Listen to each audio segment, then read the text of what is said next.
The Department of Social Development in Postmasburg, Tsantsabane once again proved its commitment to the people of the community through a powerful outreach initiative. Today's program focused on an inclusive community dialogue, shining a light on the unique challenges faced by people with disabilities.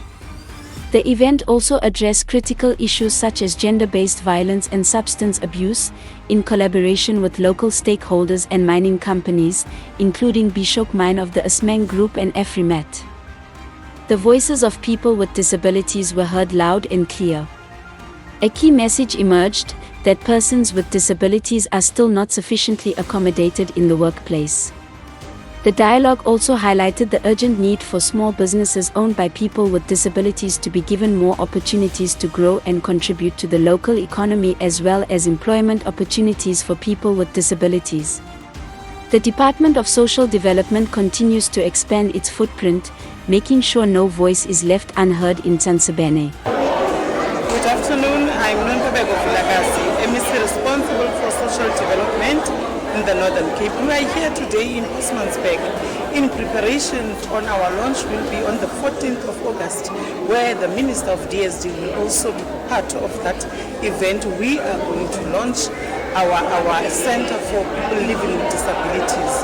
So this was just a preparatory meeting so that on the 14th we can be ready.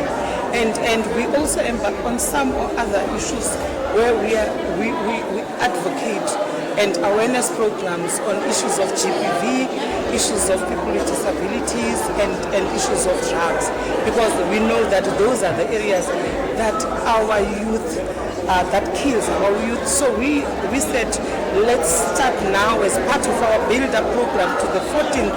Let's embark on these programs, because we also experience a lot of negativeness, especially around the people living with disabilities.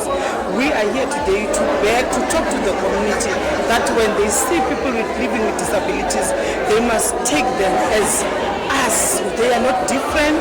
We are human beings. We must support them. We must nurture them. We must love them. And we are saying, imagine for this milestone, from a shack to a community hall to a container.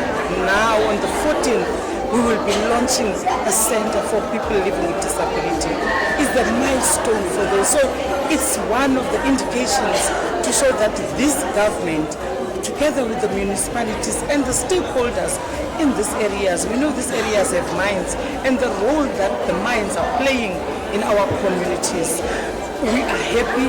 At last we managed to open a center. On the 14th we're opening that center, and it's a good thing, and it's a milestone for the people of Tsantsabane, especially for the people living with disabilities. Imagine you were staying, you could only work from a shack to a community hall, from a community hall to a container, from a container to a center.